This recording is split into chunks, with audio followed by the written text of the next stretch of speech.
April 18th, 9:15 a.m. District Court. Defendant Lobby, number 3.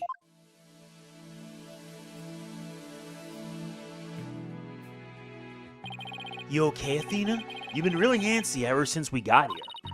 I'm just excited. This is my first real court case after all. Yeah, a real ball of excitement she is. I know just what she needs. Athena! Didn't you ever learn about indoor and outdoor voices? I'm just trying to show you the best way to relieve your pre-trial jitters. By scaring the daylights out of me? No, I find that shouting "I'm fine" in a loud voice really relieves stress. It's part of my core to steel voice workout, and a must before every trial. You want me to shout? Here? That's right. Here, I'll go first. Then you try. I'm Apollo Justice, and I'm fine! Alright, I'm Athena Sykes. And I'm fine! I think that actually worked. I thought it might help. Always works for me. An old friend of mine from junior high and I say it all the time. I see. A proven remedy to calm the soul. I like it.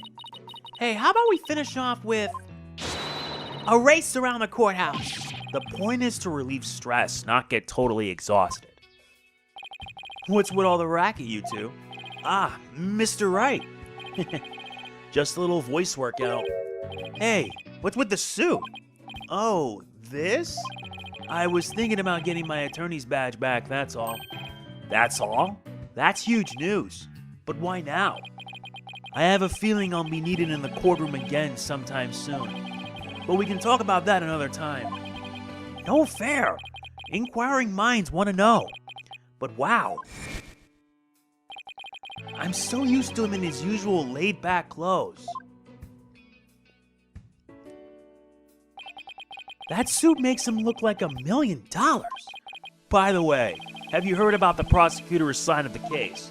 Yeah, he's serving time, but before that, he was a prosecutor. He also uses psychology. That's right. I've heard the rumors about how he was back before his conviction. Using the power of suggestion, he could make even the most stalwart defendants confess. Psychology in the courtroom. Been hearing a lot about that lately. So he must be a pretty scary guy considering he's a prison inmate and all. So they say. They also say he'll cut you down if you talk too much. I knew he was gonna be bad news. It's probably just hyperbole. At least I hope for your sake. Wait, so is it true or not? Let's just say you should be concise and choose your words carefully. If you like to keep that head of yours attached to the rest of your body, that is. Yikes! Better tone down my cords of steel, too. So are you all ready? It might be a good idea to check the court record again before stepping into the ring. Right, Mr. Wright. But I'm fine. I'll be watching from the gallery. Good luck. Thanks. Okay, let's do this. The odds of pulling this off are ridiculously low, but that's nothing new. Believe in our client, seek the truth. That's all we can do. Hang in there, Mayor Tenma. Here comes justice.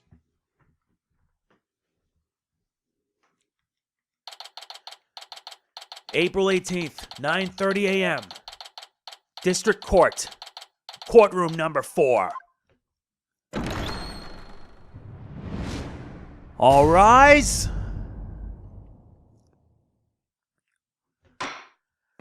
Court is now in session for the trial of Damien Tenma. Apollo Justice, defense team leaders ready, Your Honor. I know that big booming voice anywhere. As chipper as ever, eh, Mr. Justice? But who is the young lady next to you? I'm Athena Sykes, Mr. Justice's junior partner and fresh out of law school. Well now, full of beans true, eh? Excellent. Makes an old man feel young again. Now for the prosecution. It appears the prosecution's not ready yet. Never fear, for I shall explain. It's just a minor procedural complication, Your Honor. The prosecutor for this case is being escorted from prison as we speak. Prison? Oh yes, of course. I almost forgot that he is currently serving time.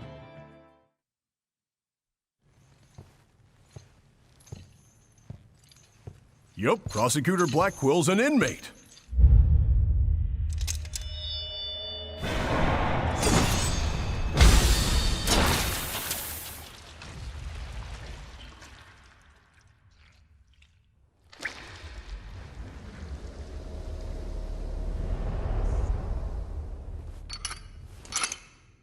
But even a convicted murderer still got a job to do and duties to perform.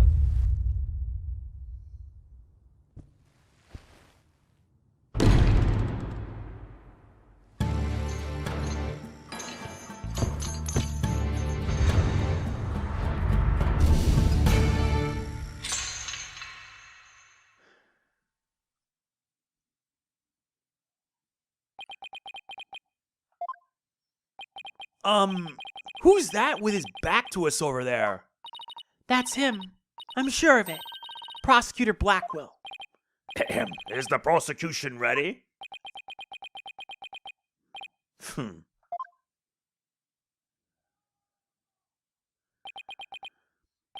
Enough jabbering. Get on with it already. Of course, forgive me. Why are all the people related to this case so scary? Very well, Prosecutor Blackquill, your opening statement, if you please. What's the matter? Must we continue to fritter away time like this? It is all right there in the indictment. An opening statement would be pointless. Pointless? Oh, well, looks like the cat, or in this case the prosecutor, has the judge's tongue. But we need an opening statement as an overview of the case at hand. Well then, your boldness. If it's so very important, why don't you do the honors? Who, me? There's a term for people who whine and fuss about how they need silly, useless things. And then decide they no longer want them once it's theirs. A selfish old fool. Huh? Wait, was that the prosecution's opening statement? Old daughters such as you are a plague upon the young. I pity your poor grandchildren. Or is it great-grandchildren? All these years I thought the opening statement was the prosecutor's job. But I suppose I could give it a try. Might be a nice change of pace. What? You actually fell for that? That must have been the power of suggestion Mr. Wright was talking about. The opening statement, huh? Let's see here. The victim was one Rex Cuby, alderman of Ninetails Vale, and the defendant, Damien Tenma, mayor of Tenma Town, is accused of his murder. And why, pray tell, was the mayor arrested? His prints were on the murder weapon. Plus, he had a motive, the elimination of the biggest roadblock to the municipal merger. The caretaker and the secretary, other potential suspects, both have alibis. And his daughter, who was also in the vicinity at the time of the incident, has no motive. So in a nutshell, I have to say the charges against the defendant are incontrovertible. Bravo, your boldness. Your years of experience shine bright like your head. Flattery will give you everywhere. He's playing Simon Says with the judge. Moving right along now, let's hear from our first witness for today, Detective Fulbright. Witness, please state your name and occupation. I am the detective assigned to this case, Bobby Fulbright. Oh, and I'll also be keeping tabs on old Blackquill here. I also heard you would provide protection if it ever came to that.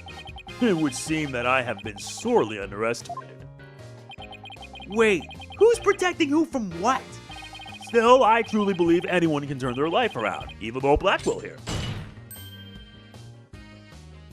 Fulbright, save your platitudes for funerals. Get on with your statement. That's the spirit. Justice must be swift and true. I see it in your eyes.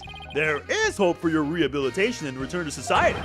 I will never give up on you. Prosecutor Blackquill doesn't seem to intimidate Detective Fulbright. Well, you know what they say, ignorance is bliss. Oh? So that's why Detective Fulbright was assigned to Blackquill. He's so oblivious. Now let's have your first statement, Detective Fulbright. You got it, but first I'd like to say to the defense that justice will ultimately prevail. Witness testimony. About the murder. Alderman Cubey was murdered with a spear that had been on the wall. The fingerprints of the defendant, Damien Tenma, were found on the murder weapon. At the time, Alderman Cubey was asleep from a drug he unwittingly ingested. Mayor Tenma attacked his helpless victim, impaling him like a human shish kebab. But the sudden pain jolted the victim awake, and he grabbed a statue and struck back.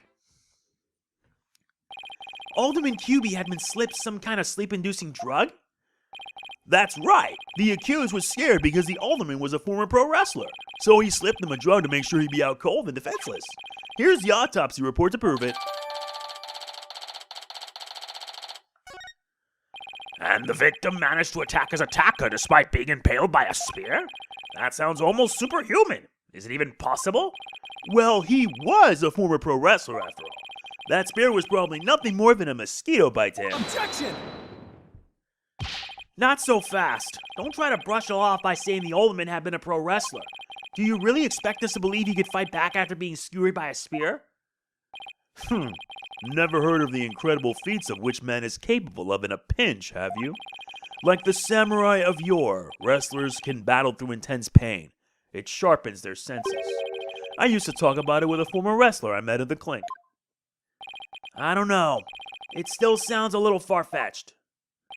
Does it now? Then perhaps we should test the theory on you with the edge of my blade. I didn't sign up for this.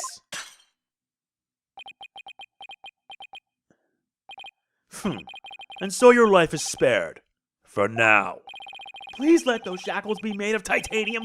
I don't want to die. My investigations are as thorough as they are foolproof, or my name isn't Fulbright. I vow to resign immediately if I ever make a false arrest. The accused prints were on the weapon, and he's the one person without an alibi. Quite decisive evidence, wouldn't you agree, your baldness? The defendant is sounding guiltier by the minute. He has the judge leaning toward a guilty verdict, and the trial's just barely begun. What's more, a curious rumor about the accused is making the rounds. They say he seeks the merger for the purpose of freeing Tenma Taro from his imprisonment. Truth be told, I can think of no real reason to show interest in that backwards bird. Perhaps he's a complete nutter and really does seek to release an imaginary demon. Either way, he is raving mad and more than capable of murdering the alderman. That mayor's a strange one, all right. I heard he went to a blood drive, but instead of donating, he tried to make a withdrawal. Order! There will be no gossiping in my court! Your boldness, please take a gander at those charms plastered across his cranium. I heard they're meant to keep him safe from possession by the demon Tenma Taro. Then again,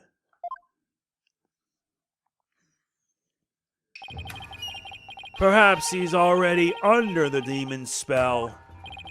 Behold, the lunatic up here is poised to lunge at you at any moment. Hold it! The rumors and quirks of Mayor Tenma have no relevance to this case.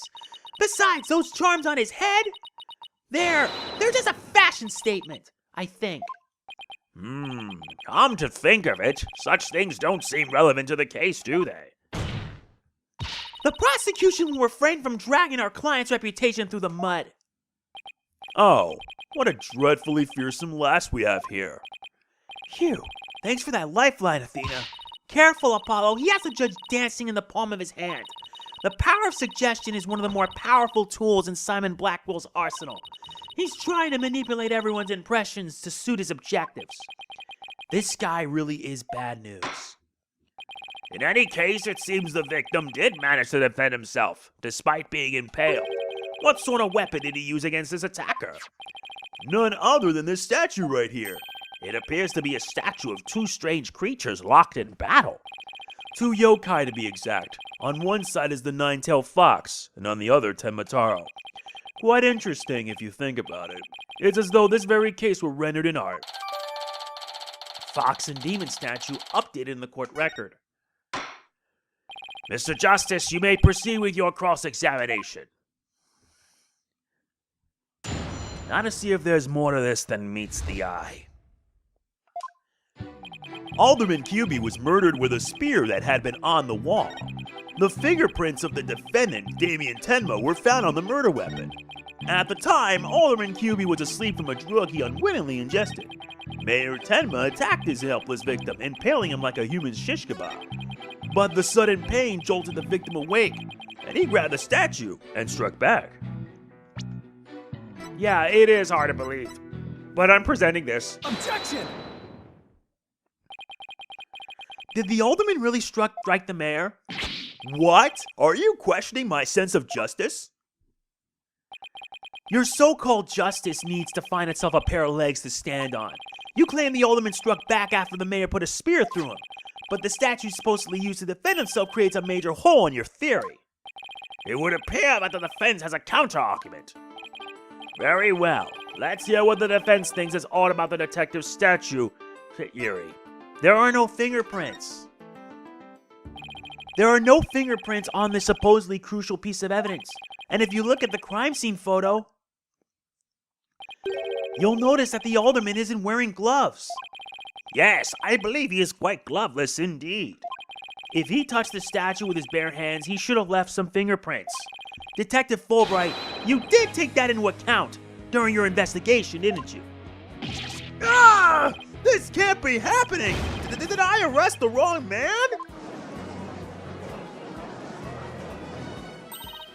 You did it, Apollo! You now detected Fulbright off his high horse!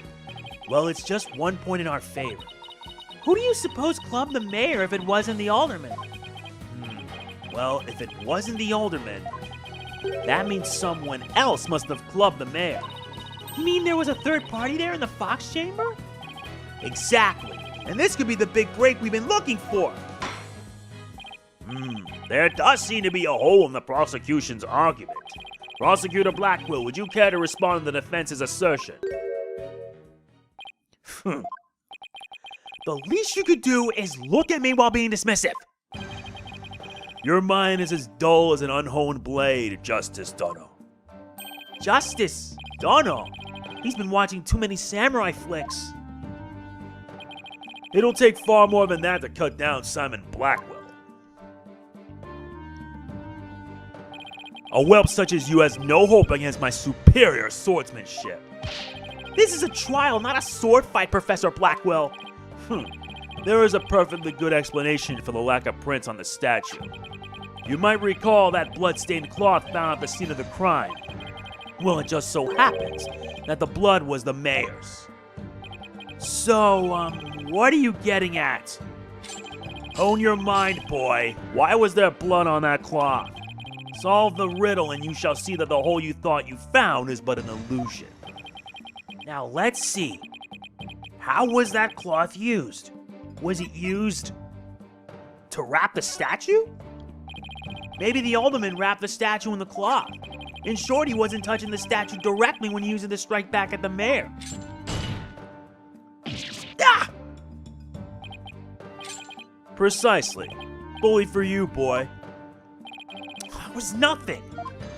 Apollo, don't let him start manipulating you too. You just closed the hole for the prosecution. I did? Ah, I did! Right. That a statue wrapped in cloth would leave no fingerprints is as plain as day. But this also proves there are no holes in our theory of the alderman striking back. Oops. Ah! Fox and Demon statue was updated. Now do you see how dull your mind is? I'll make sure to sharpen it next time. A particularly frightening inmate once told me that. He always tenderly honed his blades before he went to work, like the samurai of yore. Samurai? Sounds more like a homicidal maniac to me. Actually, he was working in the prison kitchen at the time. Wait, so the inmate was a murdering samurai prison chef? It would seem that the victim and his killer were the only ones there after all. I was kind of attached to that hole. Now what? Apollo, I just thought of something. If they didn't find anyone's fingerprints on the statue, who's to say someone other than the alderman didn't hit the mayor with it? Why didn't I think of that? Anybody could have not left prints on it. Then who, pray tell, struck the mayor with the statue? Please illuminate us with your wisdom, young lady. There's only one answer. The real killer. Prove the existence of this real killer, then. What evidence have you? Oh, I'll give you evidence, all right. Athena, are you sure about this? To borrow your words, Apollo, I'm fine. Take a look at this. Black feathers and tracks allegedly from a yokai were found at the scene. I believe they're from the third party who struck the mayor with the statue. Is the defense actually suggesting some sort of monster killed that alderman? That's exactly what I'm suggesting. Objection! No, Athena. You just lost what little credibility we had left. Ah! Sorry. Guess I got carried away. Mr. Justice, we've no time to deal with objections between members of the defense. Sorry, Your Honor. It's just this kid's still, well, a kid. Ouch. You meanie. I'm reporting this to Mr. Wright. So, is this court to believe the feathers and tracks are from a yokai, as you put it? No, Your Honor. I believe they're a fabrication. The real killer wants us to believe some sort of monster murdered the alderman. Interesting. And why do you suppose the killer would do that? Why indeed? Mr. Justice, you seem as new to this as your partner is. Ouch! This I'm not reporting to Mr. Wright. Hoy, Fulbright, explain to his baldness what these brats are missing. You know, the who and why behind those feathers and tracks. What? You mean you can explain all that? Our investigative prowess is without equal. I'm starting to think I chose the wrong profession. Very well, let's hear about these so-called yokai feathers and tracks. Witness testimony. Feathers and tracks.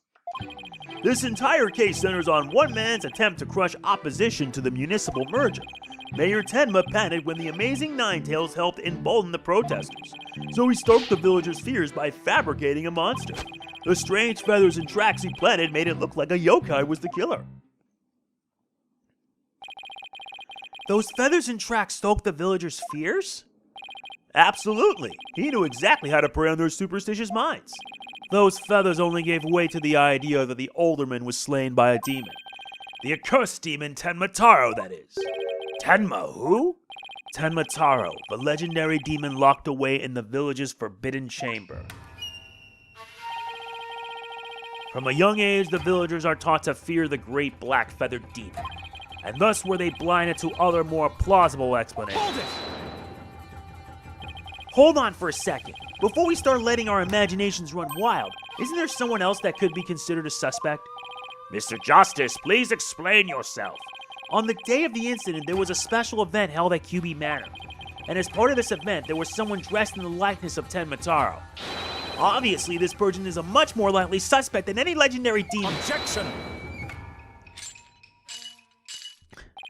Dullard, you're playing right into the killer's mind games. What? Listen here. The feathers and tracks were merely red herrings. The villagers believed the murder to be the work of the real Tenma Taro. However, the police believe that the person in the Tenma Taro suit is the killer. Ah! The defendant sought to sow this confusion in order to deflect blame away from himself. However, he was knocked unconscious by the alderman, and thus our mentally deficient mayor was caught red-handed at the scene of the crime. Objection! Do you honestly believe Mayor Tenma would do something so stupid? Objection! The evidence speaks for itself. Fulbright. Right, it was the mayor's last-ditch effort to stop the opposition before things got crazy. The amazing Ninetales was fueling both the yokai craze and the anti-merger movement. Plus, he's one of the better-known masked wrestlers, and the hometown favorite. That's why the mayor panicked and set out on the path of injustice. But do the people of Ninetales Vale really believe a yokai is behind the crime? Yokai sightings are an everyday event there, so I wouldn't be surprised if they did. I must say, a crime that preys upon innocent, impressionable minds. Just so. A particularly silver-tongued inmate once had the following words for me. The innocent of heart are the easiest prey. You don't say. Was this inmate a con artist? No. He was framed for the murder of his beloved. I actually felt sorry for the poor chap. Wait, so he wasn't the predator, but rather the prey? Yes, well. Now then, the defense may proceed with their cross-examination. Time to cross-examine. This entire case centers on one man's attempt to crush opposition to the municipal merger. Detective Fulbright, is the anti-merger movement really that strong? Oh, absolutely. They parade around in yokai costumes shouting, "Down with Mayor Tenma." And just the other day, they stormed Tenma City Hall claiming it was a den of vipers. But when the accused showed his face, The angry mob scattered like leaves upon an autumn wind. for you see, lowly yokai are no match for Tenma Taro, the dark lord of their kind. Wait, are the villagers scared of Mayor Tenma or Tenma Taro? I'm confused. I think he means Mayor Tenma. It's easy to get the wrong impression about the guy. Detective Fulbright, why do you suppose the defendant would commit such an act? Mayor Tenma panicked when the amazing Ninetales helped embolden the protesters. The amazing Ninetales. No one knows his true identity, right? That's right. And he was a lone wolf, or in other words, he didn't belong to a wrestling federation. He appeared like a shooting star, defeating one Tenma Town wrestler after another. And before anyone knew it, he was champion. Like the samurai of yore surrounded thick with enemies, he cut them down one by one. It was a complete and utter loss of face for Tenma Town Pro Wrestling. He was amazing. If ever there was a real superhero, it would be him. I dream of becoming a true champion of justice like him someday. I bet Detective Fulbright would be a great pro wrestler. He could even team up with Prosecutor Blackquill. A police detective and a prisoner in chains? You know, I think people would actually pay to see that. I know I would. So you do understand the greatness that is the amazing Ninetales. So he stoked the villagers' fears by fabricating a monster. Did the murder and yokai evidence really stoke the villagers' fears? Absolutely. It had an immediate effect. The presumed return of the dreaded Tenma Taro has them shaking in their boots. Oh my, is it really that bad? That superstitious lot is as if Jack the Ripper had been set loose in their village. The mere thought of that demon lurking about is enough to spark a mass exodus. I see. That's a very persuasive argument. The mere thought of his honor buying into Simon the Psycho Slasher's words makes me want to spark my own exodus out of the courtroom right about now. So you see, there can be only one reason why anyone would plant those feathers and tracks. The strange feathers and tracks he planted made it look like a yokai was the killer. But it doesn't add up. If what you say is true, why top it off with murder? What do you mean? You claim that our client planted the yokai evidence to stoke the villagers' fears. If so, then why not stop there? Why murder Alderman Cubey? Excellent point. It is, isn't it? So, Your Honor agrees there was no reason for the murder, correct? Objection! Perhaps the killing was on the spur of the moment. You're saying it wasn't premeditated? From the outset, I had no intention of paying heed to any of your babble. However, the fact is the mayor made a startling discovery. A startling discovery? Why don't I like the sound of that? Alderman Cubey's secret identity. Apollo! I think Prosecutor Blackquill has figured out the Alderman's secret identity. But even if he has, why would it be a motive for the mayor to commit murder? This is not good. This patch of fur was discovered at the crime scene. It's from the mask worn by the amazing Ninetales. Therefore, we can conclude that this mask was at the crime scene. Oh my, but why would it have been there? The victim was a former pro wrestler and a member of the anti-merger movement. Need I say more? Well, could it really be? Your baldness has had an epiphany, I see. Our victim, Rex Cubey, was the amazing Ninetales, and the mayor's discovery of this fact was his motive for murder. No!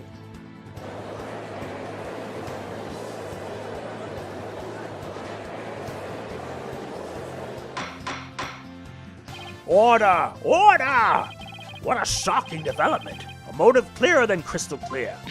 What do we do now, Apollo? I didn't think they'd tie the Alderman's secret identity to the mayor's motive for murder.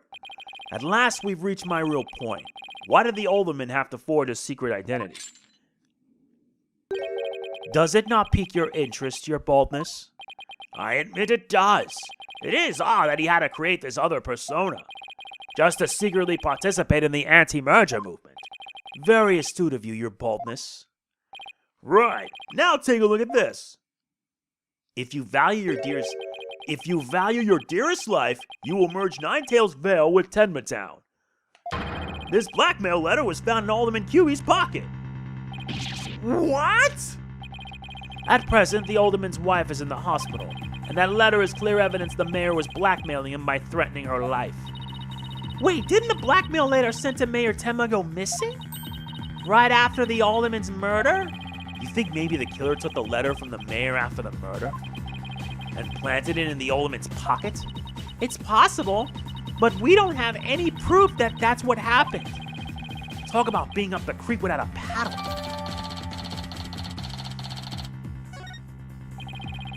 Mayor Tenma would have made a clean getaway if he just left after planning the yokai things. But he was knocked out cold by his sudden decision to kill the amazing Ninetails. So it was the amazing Ninetails counterattack that brought the entire crime to light. Wait a sec. Fulbright's claiming that the mayor killed the Alderman after planting the yokai evidence, and that the mayor was knocked out cold immediately after that? Detective Fulbright, please add your previous statement to your testimony. Mayor Tenma killed the sleeping Alderman after planting the feathers and tracks. Is that so? So if you say that, well then how do you explain this? Objection! Detective Fulbright, your sense of justice is anything but fair. What's this? You dare question my justice again? Yes, and I'm gonna prove it to you. Take a look at this photo. This is the crime scene photo.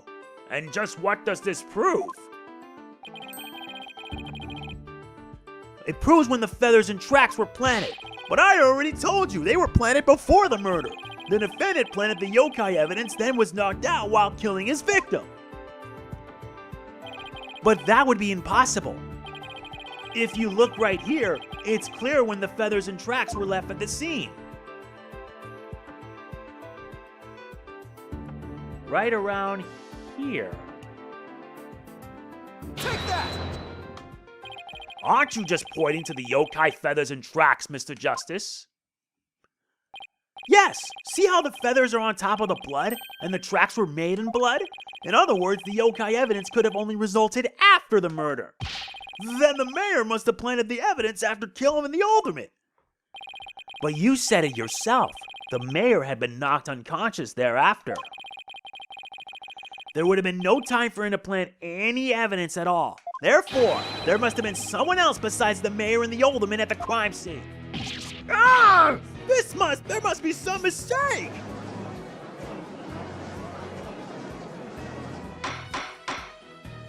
Order! Order! Where's your evidence? You can't possibly have any, can you? Evidence? Oh, I have evidence. In fact, I have an eyewitness's testimony for you. You do? But how?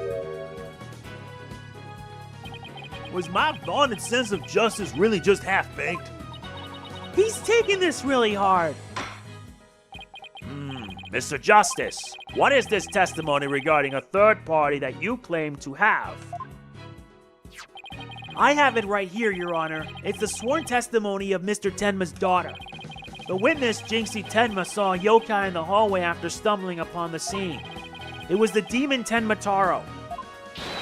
He's the source of those feathers and tracks.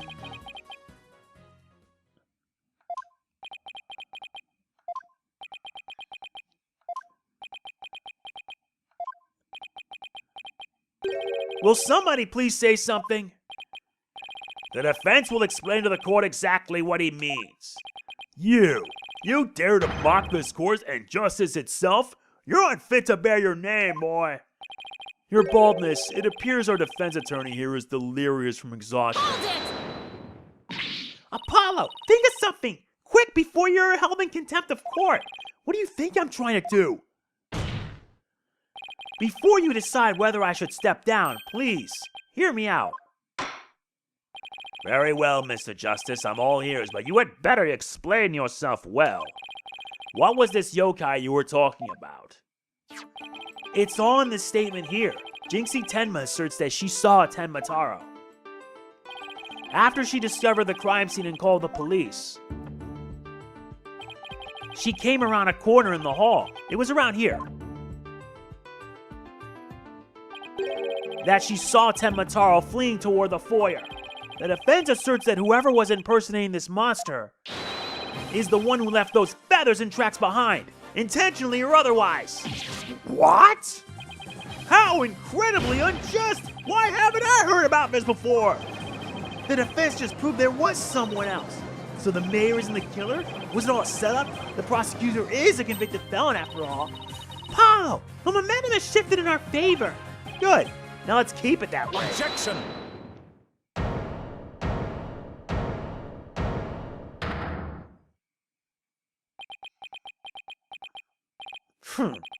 Little do you realize that though you are in the midst of a fray, your sword is broken. My sword?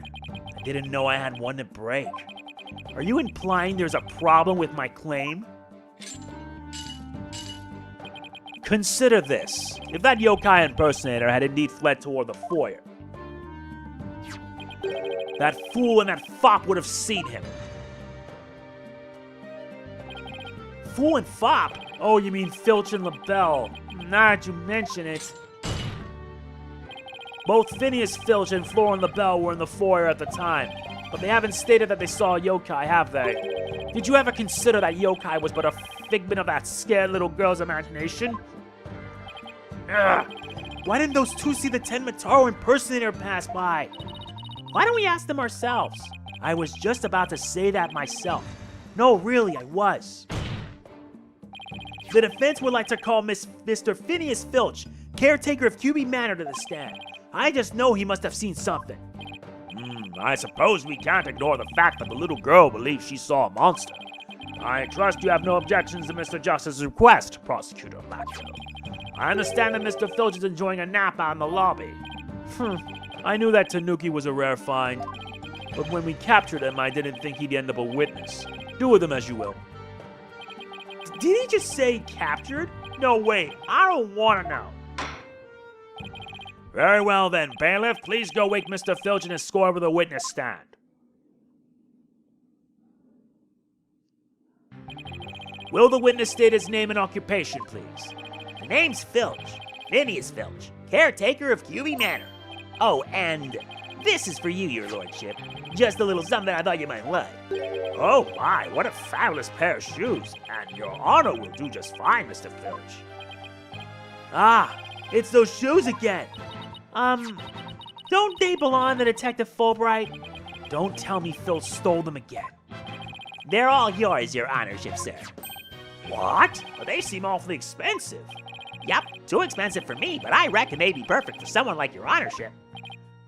It's a kind gesture, but legal ethics dictate I can't accept such gifts. Aw, ethics schmectics. Just take them if you want them. Polish them up real nice for you, too. I'm sorry about the shoes, Mr. Filch, but I will accept your testimony. The court would like to hear whether you saw Tenma Taro in the foyer after the murder. Witness testimony guarding the foyer. At the time of the murder, I was on guard duty in the foyer, just like Mr. Hubie asked. I was making sure no one, fair, foul, or fishy, or otherwise, could get to our guest. I was still in my office keeping a good watch when the murder happened after 3 p.m., but I didn't see nothing out of the ordinary, no siree! That yokai you keep jabbering on about was but a phantom of a little girl's dreams. So, you're telling this court you never saw anyone dressed up like Tenma Taro? Yep, was guarding the whole time. That's the truth, the only truth, and nothing but the truth. And Tenma Taro? Bah, you don't really believe in all that yokai mumbo-jumbo, do ya? I certainly don't. My bracelet. It's... something the matter, Apollo? My bracelet keeps squeezing my arm. Really? So you think Mr. Tanuki, Mr. Filch has been lying to us? I wouldn't rule it out. Now, if I could just zero in on a tell, some sort of nervous habit. Ah! What in the... What's a hawk doing in here? Allow me to introduce my trusty cohort, Taka. He seems to have taken quite a liking to the courthouse. Made it his new home, in fact. He doesn't live with you? He doesn't live with you, in jail? Who's ever heard of a courthouse bird? Taka simply loves trickery and fraud. And that queer power of yours seems to have offended my dear bosom buzzard. This isn't some sort of tricker. Yeah! I won't be able to spot squat like this. What the heck's going on around here? Run for the hills! No pets or other animals allowed in the courtroom. Somebody help! Oh, he's merely having a bit of sport. He won't harm you, save when truly famished. In that case, Prosecutor Blackquill, you will ensure your feathered friend is properly fed. Looks like we have to do this the old-fashioned way. We'll be fine, I think. If there was someone dressed as Tenma Taro there, Phil should have seen him. We'll just have to put our faith in Jinxie's statement for now. Mr. Justice, please proceed with your cross-examination. Fine by us. We'll do it the old-fashioned way then.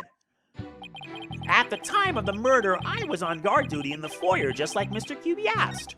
I was making sure no one, fair, foul, fishy, or otherwise, could get to our guest. I was still in my office keeping a good watch when the murder happened after 3 p.m. Murder happened after 3 p.m., you said. Well, how do you explain this? Objection! Don't lie to the court like that, Mr. Filch. Hey, it ain't right to bushwhack a fellow like that.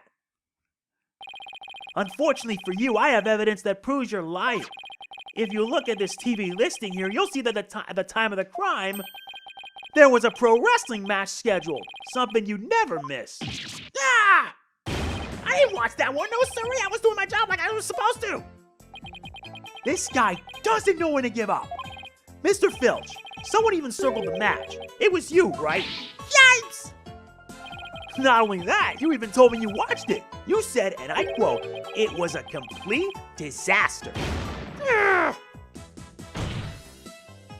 So, you admit to slacking off? You can't trip me with your Rudy Poo lawyer talk. I'm one of them professional types too. I can do double duty watching TV and the foyer at the same time. The only thing Filch can claim to be a professional of is professional thief. Mr. Justice, you would have this court believe the witness was slacking off? That's correct.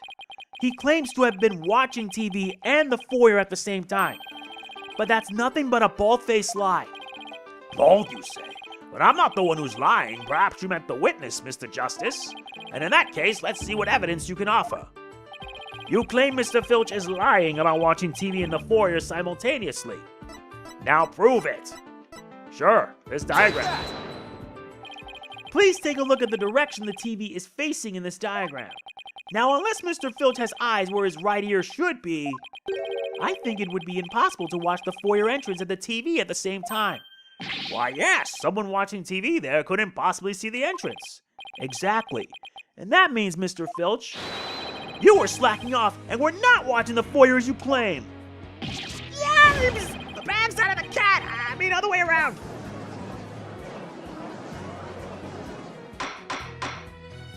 Order, order, order! But Mr. Justice, is Mr. Filch less than stellar worth athlete relevant to this case?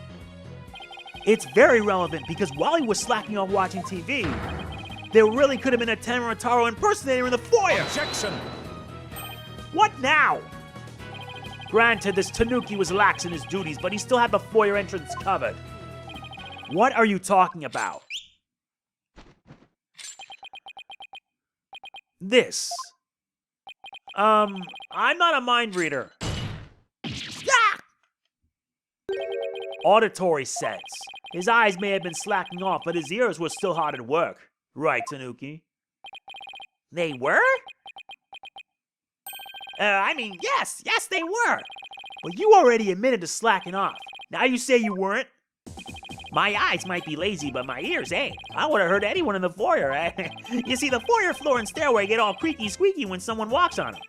Creak, creak, creak. Loud enough to wake the dead, I reckon. So, you're saying you didn't hear anybody walk by? Yup, my ears were working full time. So who's a liar now, you no good shyster? A lying thief calling me a shyster? This has to be the low point of my fledgling career. Gotta hand it to you, Mr. Blackquill, sir. You really are something else. I mean, you don't miss a thing, and them bags under your eyes, they're darker than mine. Fair warning, Mr. Filch. Taka's particularly fond of Tanuki. Should you lie to this court again, you may suddenly find yourself on the menu. Yikes! Please don't eat me, Mr. Taka, sir! The witness will henceforth testify truthfully under penalty of painful bird attacks. And with that in mind, the court requests that the witness revise his testimony accordingly.